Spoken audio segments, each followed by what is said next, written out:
चुप रहना सीखो। एक बार की बात है, एक गुरु का एक शिष्य था। वो बहुत ही ज़्यादा बोलने वाला था। उसके बोलने की आदत से परेशान था उसके गुरुजी। वह जब भी किसी से मिलता तो मिलने के बाद वह भाषण देने स्टार्ट कर देता। अपने मित्र के सामने उस इंसान के बारे में अपना विचार देना शुरू कर देता था। उससे कोई पूछे या ना पूछे, वह अपने आसपास के लगभग हर चीज़ के बारे में अपनी राय बता देता था। आश्रम में रहने वाले लगभग हर छात्र और शिक्षक के बारे में उसकी अपनी सकारात्मक और नकारात्मक राय थी, जिसे वह बिना सोच समझे लोगों के सामने रख देता। जब भी आश्रम में रहने वाला कोई आता तो दूसरा छात्र अपने समस्या लेकर उसके पास आया तो वह उसको पूरी बात सुना देता और उससे सलाह देना शुरू कर देता। वह अक्सर अपने मित्रों से कहता रहता, तुम्हें यह काम ऐसा करना चाहिए था, वह काम ऐसा करना चाहिए था। उसको अपने आसपास चीज़ों के बारे में जो भी आधा अधूरा ज्ञान था, उन्हें मित्रों के बीच बोल बोल कर अपने ज्ञान का दिखावा करता रहता। और जिस तरह कमान से निकला हुआ तीर लौटकर कभी वापस नहीं आता, ठीक उसी तरह से मुंह से निकले शब्द कभी वापस नहीं आते। शब्द और भाषा हथियार है और कमजोरी भी। सभी समय पर सही शब्दों के प्रयोग के इंसान परेशानियों से बच सकता है, लेकिन बिना सोचे समझे बोल गए शब्द इंसान की मुसीबतों को बढ़ा देता है। द्रौपदी का ये बोलना कि अंधे का पुत्र अंधा ही होता है, महाभारत के युद्ध का मुख्य कारण बना था। आज भी लोग अपनी ज़बान का इस्तेमाल दूसरों को नीचा दिखाने और खुद को बड़ा दिखाने के लिए इस्तेमाल करते रहते हैं, लेकिन जो समझदार और सफल इंसान होते हैं वो ये अच्छी तरह से जानते हैं कि उन्हें किस वक्त किस जगह क्या बोलना चाहिए। साइलेंस रहने का मतलब ये नहीं है कि आपको पूरे दिन एक भी शब्द नहीं बोलना है या चुपचाप रहना है। मौन का मतलब है कि बेवजह शब्दों का प्रयोग नहीं करना है। जहाँ ज़रूरत है वही ही बोलना है। अपने लक्ष्य पर ध्यान केंद्रित करना है। आज मैं आपको चुप रहने के 7 ऐसे फ़ायदे बताऊंगा, जिन्हें जानने के बाद आप आज से ही नहीं बल्कि अभी से उतना ही बोलेंगे जितना आपको बोलना चाहिए।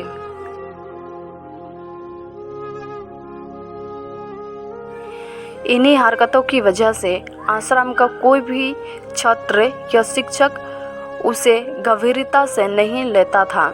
अक्सर उसके साथ पढ़ने वाले छात्र उससे दूर रहने की कोशिश करते थे, क्योंकि वह हर बार उन्हें सलाह देने लगता था। कोई भी उसे अपने मित्र बनाना नहीं चाहता था, सब उससे दूर रहना ही पसंद करते थे। अक्सर आश्रम में रहने वाले कई छात्र उसके पीठ पीछे उसकी इन बातों का मतलब की वजह से उसका मजाक बनाते थे। उस लड़के को भी पता था कि उसकी ज़्यादा बोलने की आदत की वजह से कोई भी उसे पसंद नहीं करता।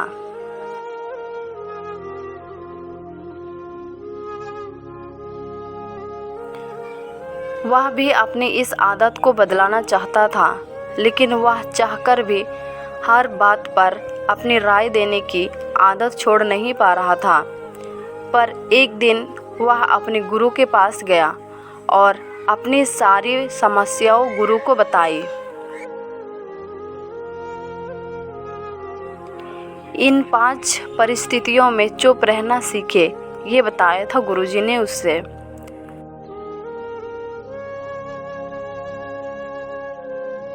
गुरु ने कहा, बेटा, ज़्यादा वही इंसान बोलता है जिसे लगता है वह सब कुछ जानता है, पर जो इंसान यह मानता है कि वह बहुत ही थोड़ा जानता है और ऐसा बहुत कुछ है जो उसे सीखना है, तो वह कभी भी ज़रूरत से ज़्यादा नहीं बोलता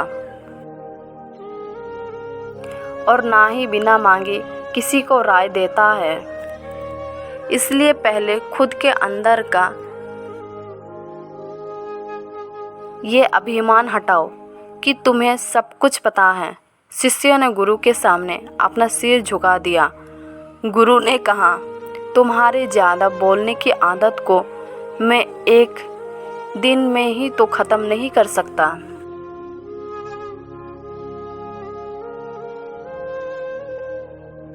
यह आदत तुम्हें खुद ही अपने अंदर धीरे धीरे कम करनी होगी, लेकिन तुम्हें यह ज़रूर बता सकता हूँ कि किन मौक़ों पर तुम्हें शांत रहना चाहिए, ताकि तुम खुद को दुखी होने से और किसी बड़ी मुसीबत में पड़ने से बच सको। शिष्य गुरु की बातों से सहमति दिखाते हुए अपना सिर हाँ में हिला दिया। गुरु ने कहा, बेटा, इन 5 मौक़ों पर हर इंसान को अपना मुंह बंद रखना चाहिए।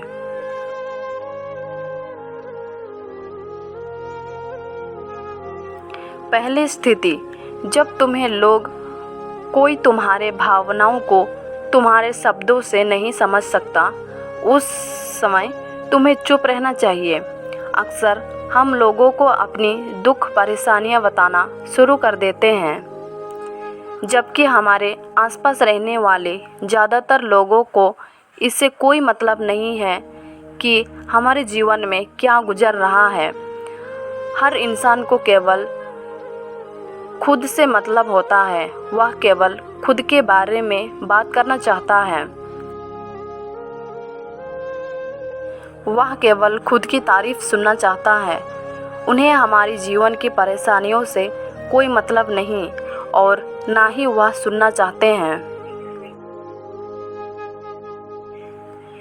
हो सकता है 1 या 2 बार वह तुम्हारी दुख भरी कहानी सुन भी ले, लेकिन उसके बाद तुमसे दूर भागना शुरू कर देंगे, क्योंकि कोई भी किसी दुखी और असहाय इंसान के साथ रहना पसंद नहीं करता। इसलिए कभी भी अपने कुछ करीबी मित्रों और परिवार वालों को छोड़कर किसी ऐसे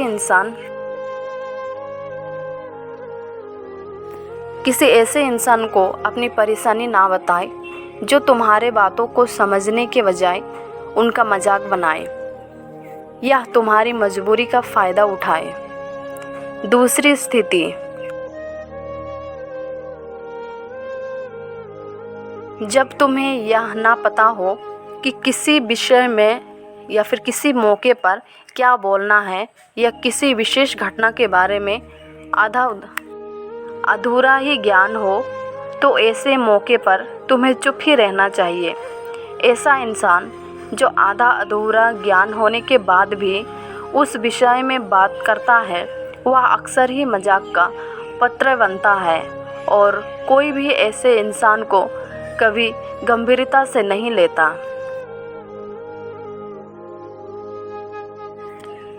अपनी बात प्रभावशाली तरीके से वही इंसान रख सकता है जिसे उस घटना या विषय के बारे में गहराई से जानकारी है।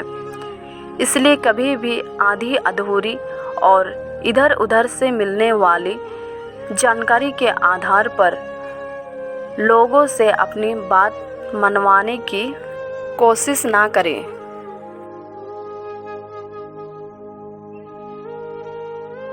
हालांकि दोस्तों, प्रभावशाली बातचीत करना और एक ऐसा इंसान बनना जिससे हर कोई बात करना चाहे, जिससे हर कोई सुनना चाहे, यह भी एक कला है जिसे हर इंसान सीख सकता है। आप भी सीख सकते हो। तीसरी स्थिति, गुरु ने कहा, जब कोई इंसान तुम्हारे सामने किसी तीसरे इंसान की बुराई कर रहा हो, तब ऐसी परिस्थिति में तुम्हें चुप रहना चाहिए। तुम्हें कभी भी ऐसी नकारात्मक बातचीत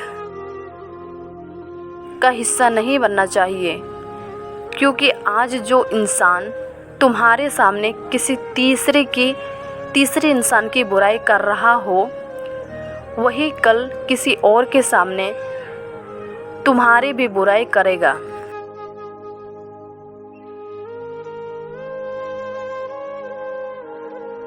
और इस बात की ज़्यादा संभावना है कि आज तुमने अगर उसके हाँ में हाँ मिलाने के लिए तीसरे इंसान की जो बुराई की है, कल रिश्ते ठीक होने पर वो तीसरा इंसान से कहे कि तुमने उसके बारे में क्या क्या कहा है,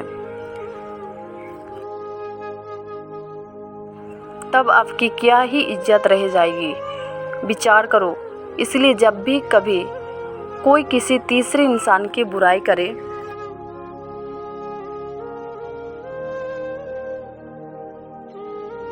या उसके गलत समय का मजाक उड़ाए, तो तुम्हें बस उसकी बातें सुन लेनी है।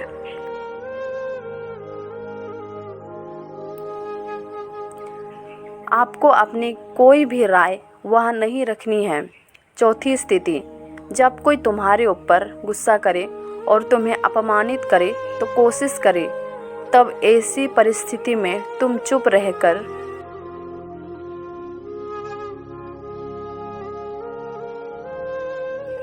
सामने वाले के गुस्से का कम कर सकते हो और स्थिति को बिगाड़ने से बचा सकते हो, क्योंकि क्रोध एक ऐसी मानसिक स्थिति है जो बुद्धि को हर लेती है।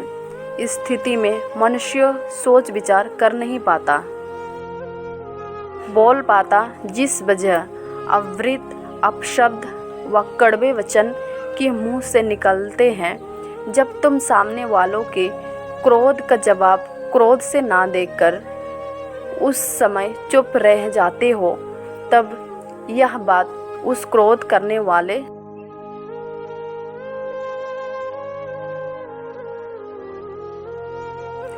इंसान के दिल में लगती है और गुस्सा कम होने पर उसे अपनी गलती पर पछतावा होता है। लेकिन तुम्हारा हर परिस्थिति में चुप रहना भी ठीक नहीं है। अगर कोई गलत कर रहा हो तो तुम्हें ज़्यादा उसका जवाब भी देना पड़ता है। हर बार तुम्हारा मौन रहना सामने वालों की गलत हरकतों व उदारतड़ों को बढ़ावा देना जैसा होगा। लेकिन कुछ लोग ऐसे होते हैं जिन्हें हमारा चुप रहना उन्हें हमारी कमजोरी प्रतीत होती है। गुस्से के दौरान चुप रहने का यह तरीका केवल परिवार, संगी संबंधी और कुछ निकट मित्रों के लिए सही है, न कि हर इंसान के लिए।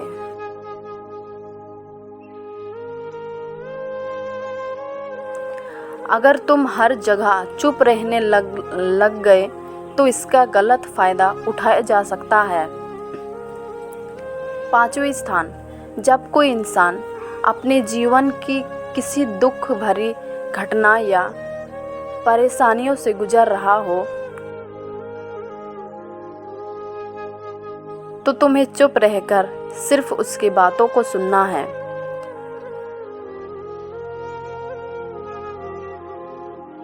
लेकिन ज़्यादातर लोग ऐसे होते हैं कि किसी ने उसके सामने अपनी समस्या सुनाई, नहीं कि उन्हें अपने समाधान देना शुरू कर दिया।